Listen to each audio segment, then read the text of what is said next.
বাবার মতো এমন আপন জগতে কেউ হবে না। মইরা গেলে আফসোস করবা, বাইচা থাকতে চিনলা না।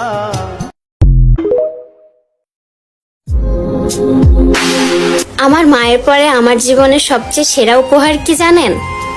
আমার বোন, যাদেরকে আমি আমার কান্নায় কান্না করতে দেখেছি, আমার হাসিতে তাদেরকে হাসতে দেখেছি। যেই ব্যক্তি প্রতিদিন 11 বার বলবে লা হাওলা ওয়ালা কুওয়াতা ইল্লা বিল্লাহিল আলিয়্যিল আযীম,